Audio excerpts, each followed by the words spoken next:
Ես ուղղակի մտածում էի, որ չգիտեմ, երևի չենք փրկվի,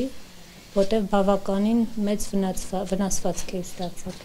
2450 գրամ 48 սանտիմետր։ Հրաշքն այսքան է կշռում, անունն էլ Մարին է, ծովերի դուստր, բայց ոչ թե ծովային փոթորիկները, այլ երևանյան ուժգին քամին էր այս անհավանական պատմության պատճառը։ 23-ամյա հղիկինը այդ օրը մայիսի 11-ին դուրս էր եկել տղային բակից տուն բերելու, որ քամուց հանկարծ չվնասվի, երբ տանիքից թիթեղը պոկվել եւ հարվածել է ուղիղ որովայնին։ Մեր տան կտուրի ազբեստից թիթեղն էր։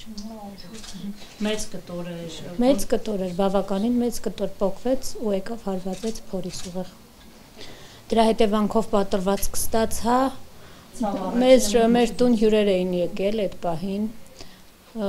Բղավոցից դուրս եկան տնից ու միանգամից կանչեցինք հարևանին, որը մեքենա ուներ, իմ ամուսինը այդ ժամանակ տանը չէր, քաղաքում չէր։ Կանչեցինք հարևանին ու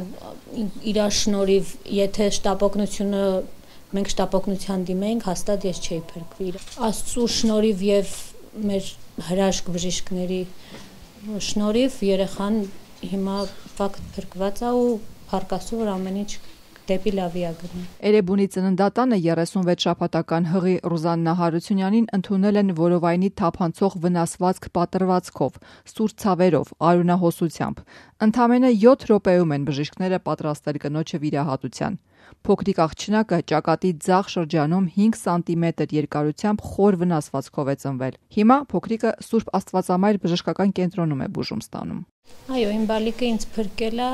Երեխան փրկել է մորը, թե մայրն է փրկել երեխային, համենայն դեպս երկուսն էլ վնասվածքը ստացել են, երկուսն էլ լավ են այսօր։ Բազմաթիվ հրաշքներ գործած բժիշկը Էրեբունու ծննդատան տնօրեն Անդրանիկ Պողոսյանը այսօր խոստովանեց, իր կեսդարյա աշխատանքային կարիերայի ընթացքում նման գրքային պատմություն չի հանդիպել։ Այսպիսի դեպք արդեն 45 տարին լրացել է, ես չեմ տեսել այսպիսի դեպք։ Հերթապահ բժիշկներ Նարա Ադամյանն ու Անահիտ Անանյանն են այդ 7 րոպեում արագ կողմնորոշվել ու փաստացի հրաշքը հենց նրանց ձեռքով է լույս աշխարհ եկել։ Հղիկի նկար ու նման վնասվածքով ու որ նշում էր այդ հատվածից պտղաջրերի արտահոսքից, դա մի քիչ մեզ բնականաբար